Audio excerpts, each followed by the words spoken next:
नासिक से खबर। कांग्रेस के पूर्व अध्यक्ष सोनिया गांधी का जन्मदिन आज नासिक के तपोवन में मनाया गया।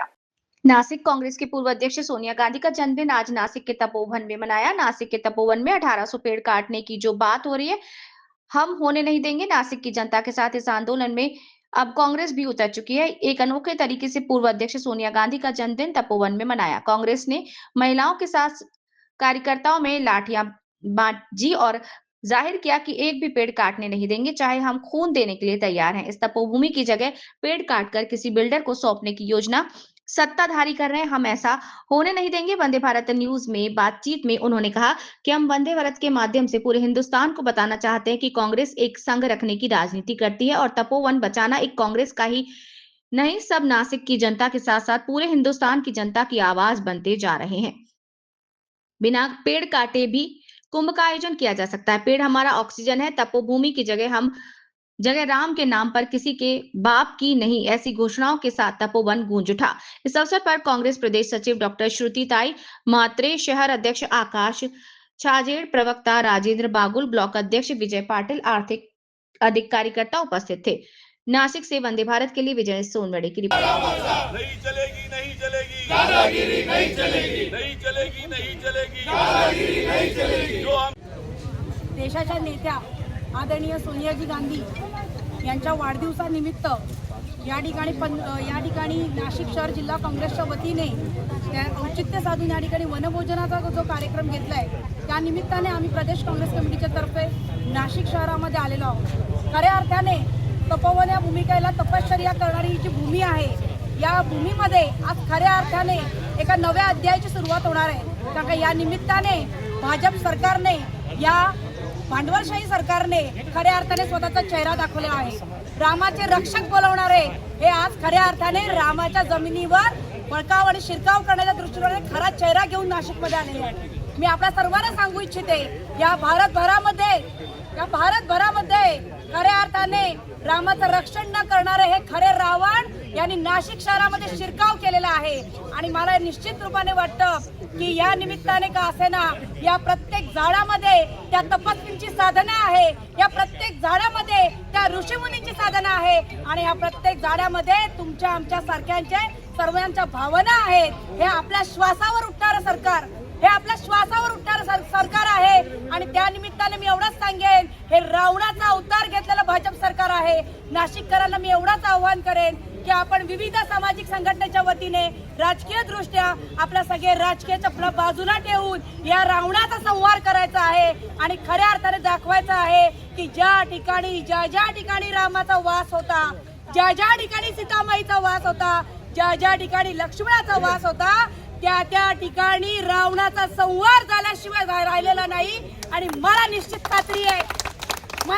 खात्री आहे की नाशिककर या ठिकाणी रामाचा अवतार आहे हे दाखवून देतील, कारण का आमच्या हृदयामध्ये राम आहे।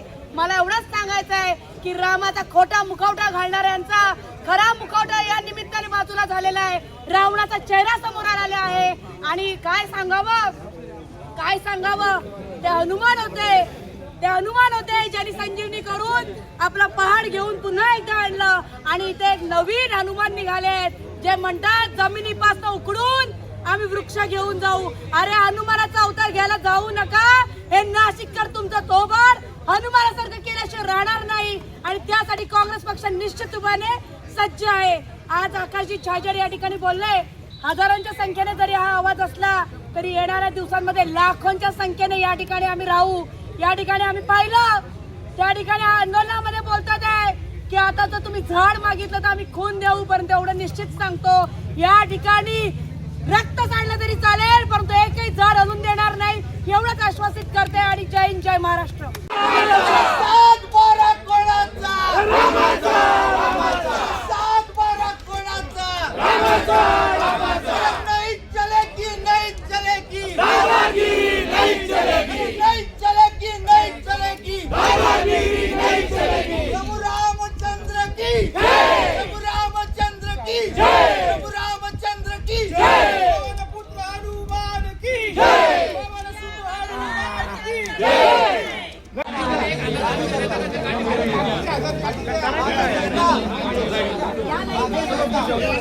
एक नंबर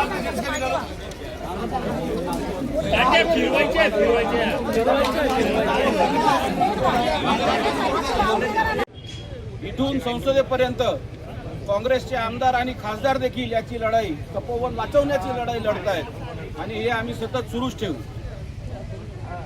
कि हम लोग हिंदुत्व का रखवाले हैं. अभी तपोवन में से अगर पेड़ कट जाएंगे तो तपोवन का क्या होगा? वो खाली रान रहेगा, तपोवन गायब हो जाएगा. इसके सिलसिले में आपको मेरा यही कहना है कि ये जो सब कुछ चल रहा है इसके वजह से उनका जो रावण नीति है वो सब बाहर आ रही है. उनको प्रभु रामचंद्र से कोई प्रेम नहीं है. प्रभु रामचंद्र का नाम लेके वो लोगों के पास जाते, लेकिन उनके मन में रावण है, क्योंकि ये तपोभूमि है, श्री प्रभु रामचंद्र की भूमि है. यहाँ पे रह चुके प्रभु रामचंद्र, और जो राम का नाम लेते और बगल में छुरी रखते वही ये काम करते. इसीलिए तो उनको ये पेड़ काट के यहाँ पे ये जमीन कंट्राक्टदारों को देना है, बिल्डर को देना है. तो ये रावण नीति है. ये वो राम से प्यार नहीं करते. प्रभु रामचंद्र का प्यार पूरे नासिक वाले करते हैं, उनको कोई लेना देना नहीं है. हमारा यही कहना है कि जो रावण का मुखौटा उनका था वो अब सामने आ गया. नासिक म्युनिसिपल कॉर्पोरेशन में प्रतिनियुक्ति के 19 कमिश्नर से तो पूरे अधिकारी बैठे हैं. उसके सिलसिले में नासिक के वजह से आप क्या कहना चाहते हैं? पहली बात तो महापालिका अधिनियम के मुताबिक 151 1 2 3 के अपन बाहर के लोग इधर रह नहीं सकते महासभा की पूर्व परवानगी लेने के सिवा. आस्थापना पे ये पोस्ट ही नहीं है जो पोस्ट पे ये लोग बैठे हुए, और ये सब जो है वो संविधान के खिलाफ चल रहा है. ये अधिकारी एक एक मंत्री ने लाए इधर रखे और वो मनमानी कारोबार कर रहे. वो उनका दिल चाहे कारोबार कर रहे. इन पे कोई किसका नियंत्रण नहीं है. आज 4 साल हो गए, इलेक्शन नहीं है. लोकशाही के तहत इधर संविधान के तहत इधर जो है ये सब लोकशाही के ऐसे ये चलना चाहिए तो चल रहा नहीं है. इधर प्रशासकीय राजवट है, और प्रशासकीय राजवट में इतने बड़े निर्णय लेना ये गलत है. ये नहीं कर सकते, तो भी ये जबरदस्ती हुकुमशाही प्रवृत्ति से ये कर रहे हैं और सरकार इनको पाठिंबा दे रही है. किंबहुना सरकारी इनसे वो करवा रही है. अगर ये इतना बड़ा एक पेड़ डालने का, एक पेड़ काटने का, तो बोले तो वो 302 का गुना है. तुम लाखों पेड़ काट चुके हैं इधर से नासिक के. तुमको फांसी ने 10 बार फांसी देना चाहिए. तुम बोलते हैं छोटे पेड़ काटेंगे. अरे छोटी हत्या हो या बड़ी हत्या हो, हत्या हत्या है, गुना गुना है. 302 है. तुम नहीं कर पाएंगे, तुम करते हो तो तुम गुनहगार हो.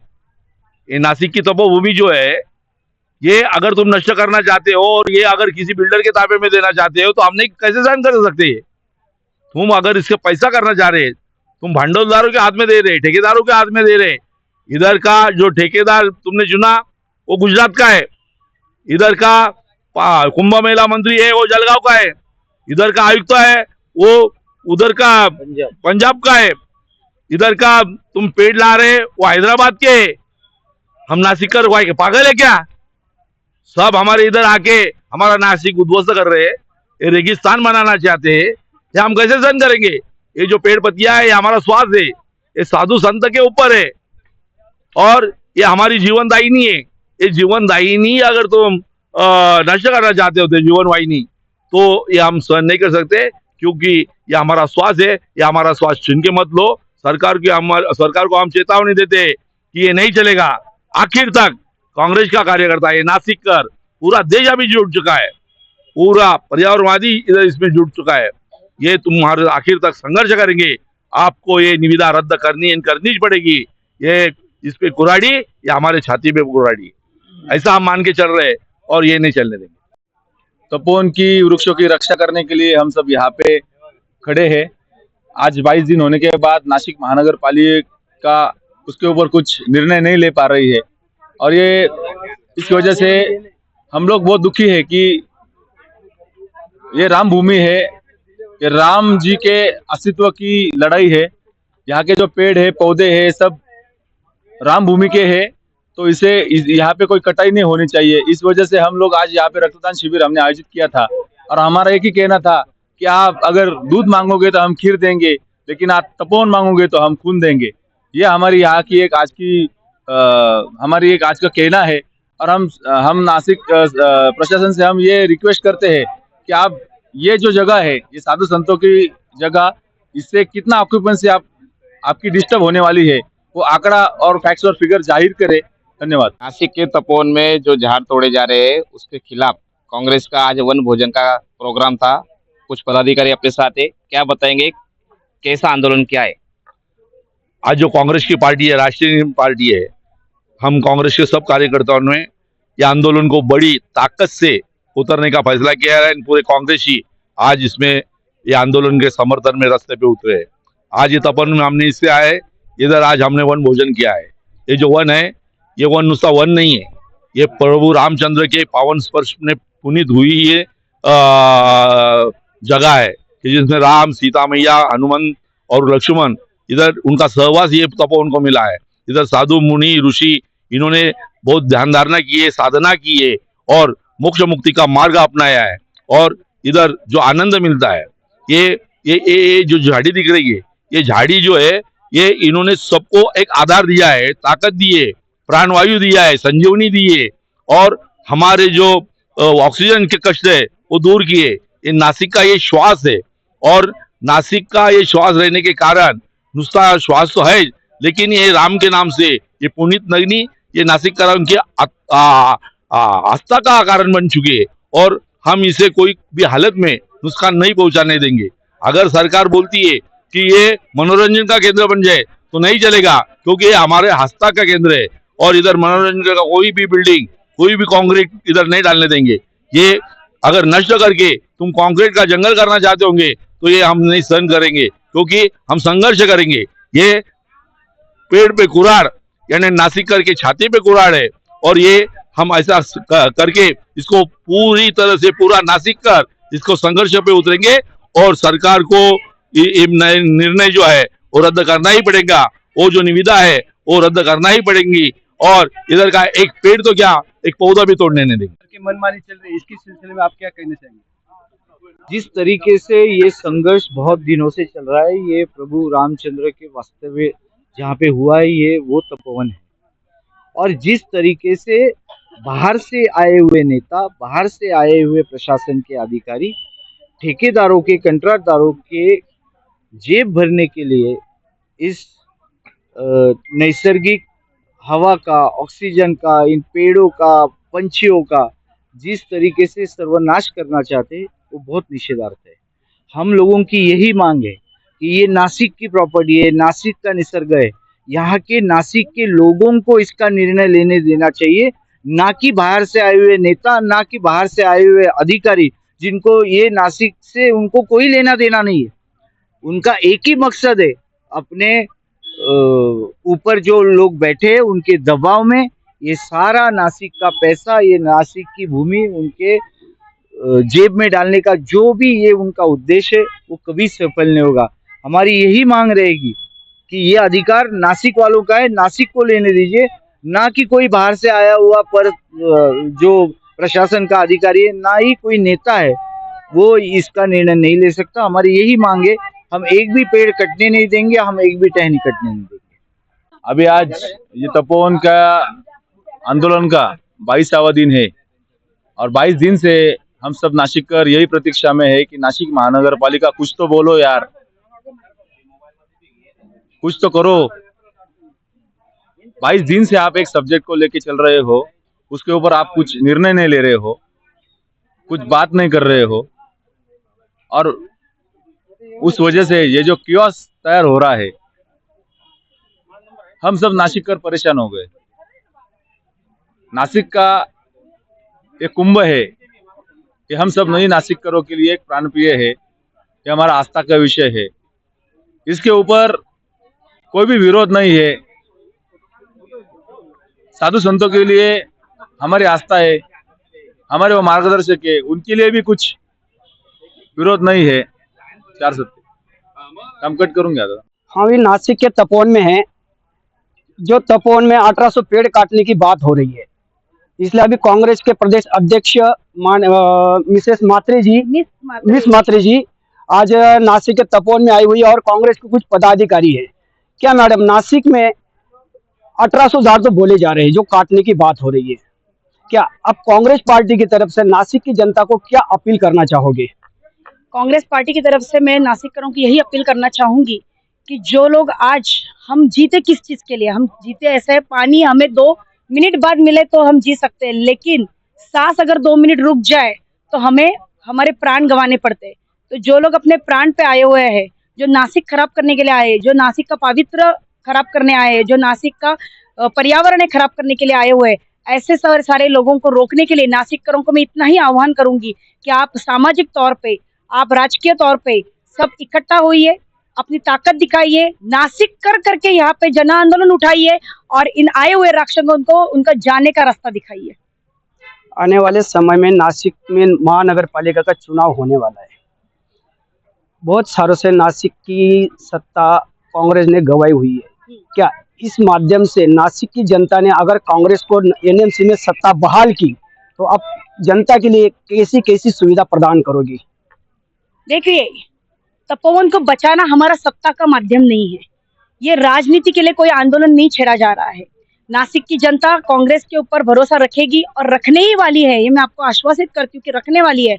और उस तौर पे हम नागरिकों की जो समस्या है, जो उनके दैनंदिन जीवन के लिए समस्या है, उनके लिए काम करेंगे और जोरों से काम करेंगे। और आपको जो लग रहा है कि आंदोलन आने वाले महापालिका को मद्देनजर रखते हुए अगर हम कर रहे हैं, तो मैं इतना ही आपके माध्यम से कहना चाह रही हूँ कि आज इलेक्शन हो चाहे नहीं हो, और सत्ता के लिए नहीं, तो हम हमारे हर एक अपने बांधव के लिए, हर एक उस औरत के लिए हम लड़ रहे हैं कि जो सांस ले रहा है। हम नॉन बायोलॉजिकल नहीं है, हम बायोलॉजिकल है। प्रधानमंत्री नॉन बायोलॉजिकल है, उनको सांस लेने की जरूरत नहीं है, लेकिन हमारे भाईचारा लोगों को, हम लोगों को सांस लेने की जरूरत है, खुली सांस लेने की जरूरत है। और उस एक सांस के लिए हम लोग यहाँ पे जन आंदोलन उठाने के लिए आए हुए हैं। अपने नासिक के कार्यकर्ताओं को लठ बांटिए। क्या लठ बांटने के पीछे कांग्रेस का आगे वाली चाल क्या रहेगी? देखिए, युद्ध की कोई भी चाल बताई नहीं जाती है, तो मैं इतना ही बोलूंगी, कुछ समय रुकिए आप, और आने वाले दिनों में आप आपके खुले आंखें से देखिए कि आने वाले दिनों में नासिक की राजनीति क्या कहती है। क्या आने वाले समय में दिल्ली से भी कोई नासिक के तपोवन बचाने के लिए आने की उम्मीद रखी है आपने? जरूर, उम्मीद नहीं रखी है, विश्वास है। अगर जरूरत पड़े तो हमें हमारे नेता पे विश्वास है। आदरणीय राहुल गांधी जी भी यहाँ पे आ सकते हैं, क्योंकि राहुल गांधी हर एक उस सामान्य इंसान के रक्षक है, जिनके आज यहाँ पे तो सांस पे आ रहा है। मुझे तो लगता है आज राहुल गांधी हमारी बात सुन रहे हैं। राहुल गांधी जरूर आएंगे अगर इस तपोवन की जरूरत है, क्योंकि सही मायने में जो इंसान को बचाना चाहे, जो इंसानियत बचाना चाहे, जो मोहब्बत बांटे, वही इस दुनिया का, इस देश का रक्षक है। जो राम के रक्षक है, उन्होंने तो आज साबित कर दिया है कि राम के कोई रक्षक नहीं है। राम जहाँ पे बैठ रहे, उनकी जमीन बिल्डर को बेच रहे। तो ऐसे लोगों को रोकने के लिए इस दौर का राम जरूर आएगा। राहुल गांधी आज के युवाओं के आइकॉन बन चुके हैं। भविष्य में राहुल गांधी को मानने वाली जनता बहुत बढ़ चुकी है। अगर पीएम बनते हैं तो जनता के लिए, युवाओं के लिए, किसानों के लिए और महंगाई के लिए कैसा योगदान रहेगा उनका? देखिए, हर युग की अलग अलग कहानियां हैं। जैसे इंदिरा जी ने, उनको आर्यन लेडी बोला जाता था। राजीव गांधी जी ने कंप्यूटर्स लाए। हर एक अपनी अपनी टेक्निक के और अपने अपने दौर के हर चीज लाए हुए। राहुल गांधी इस युवा पीढ़ी के नेता है। भारत देश 75% युवाओं से भरा पड़ा हुआ है। आज आप देखोगे 50% लोग बेरोजगार है। राहुल गांधी जब पीएम बनेंगे, तभी पहले रोजगार के ऊपर काम होगा, तब महिलाओं के सशक्तिकरण के लिए काम होगा, महिलाओं के सुरक्षा के लिए काम होगा। और इस देश में अभी जाति पाति धर्म के नाम पे जो विविधताएं की हुई है, जो भी देश को बांटने की जो प्रक्रिया भाजपा ने शुरू की है, मैं इतना विश्वास देती हूँ, जिस दिन राहुल गांधी पंतप्रधान बनेंगे उस दिन देश जुड़ा रहेगा, क्योंकि देश जुड़ेगा, राहुल गांधी पंतप्रधान बन के रहेंगे। ये आज मैं आपको सोनिया जी गांधी जी के जन्म दिवस पे आपको बता रही हूँ। महाराष्ट्र की शासन को 1 साल हो गया, नासिक में अभी तक पालक मंत्री नहीं मिल रहा है। क्या कांग्रेस की तरफ से कोई नाम सूचित करोगे? नहीं, कांग्रेस की तरफ से हम क्या सूचित करेंगे? मुख्यमंत्री खुद नासिक के खिलाफ है, उनको तकलीफ देखी नहीं जा रही है नासिककरों की। तो मुख्यमंत्री तो सारे पद लेके बैठे हुए, गृह मंत्री लेके बैठे हुए, मुख्यमंत्री लेके उठे, उनके मन में आए तो खुद ही बोलेंगे कल को उठकर, मैं ही मुख्यमंत्री, मैं ही पालक मंत्री। तो ऐसे ऐसे लोग, ऐसे एकाधिकारशाही मानने वाले लोगों को क्या सुझाव देना, जिन्होंने अपने कान बंद किए, आंख बंद किए, मुंह बंद किया है, उन्होंने जनता की तरफ देखना ही नामंजूर किया है। ऐसे लोगों के लिए कोई सुझाव हम नहीं दे सकते। आने वाले आगामी महानगर पालिका के चुनाव में युवा चेहरा आप आगे लाओगे? जरूर। राहुल गांधी जी जिस दिन से राजनीति में आए उस दिन से वो कह रहे हैं कि युवाओं को राजनीति में आगे आना चाहिए, क्योंकि इस देश का भविष्य युवाओं के हाथ में है। और जिस देश का 75% लोक संख्या युवाओं की आवाज है, वहां पे उनका लीडरशिप भी युवाओं के हाथ में जाना जरूरी है। क्या सर आपका पद? ब्लॉक अध्यक्ष हूँ जी, आप क्या कहना चाहोगे? सिडको का। मैं सिर्फ इतना ही कहना चाहूंगा कि नासिक के लिए ये जो भूमि है, ये पूरे जितने भी नासिक के लोग हैं उनके लिए बहुत एक श्रद्धा का स्थान है। और अगर बीजेपी सरकार हो या फिर और कोई भी हो, जो भी इसके खिलाफ जाएगा, पूरा नासिक एक साथ एकजुट होकर इसके खिलाफ लड़ेगा। पालक मंत्री बोले जो फिलहाल टेम्परवारी कुंभ मेला पालक मंत्री जो गिरीश महाजन, उनका नाम बोला जाता है, वो बोल रहे हम यहाँ से 1000 पेड़ काटेंगे, बाहर जाके 15,000 पेड़ लाएंगे, जो कर्नाटक से लाने की बात भी हो रही है। ये कहाँ तक सही है? उसकी कोई जरूरत नहीं, क्योंकि यहाँ पर जो पेड़ है वो भी अच्छा रखे, और यहाँ पर उनका पेड़ का जो लाइफ है और इसके आगे भी, और ये जो लैंड है ये सिर्फ कुंभ मेले के लिए रिजर्वेशन है, इसको हाथ लगाने की कोई जरूरत नहीं। और ये पेड़ इधर लगाओ उधर लगाओ, ये सब उनका पॉलिटिकल स्टंट है, और ये पूरा नासिक उनके खिलाफ आज है। ये थे हमारे कांग्रेस के प्रदेश अध्यक्ष मात्रे मैडम और ब्लॉक कमेटी नासिक के अध्यक्ष विजय पाटिल। वंदे भारत के लिए विजय सोनोने की रिपोर्ट।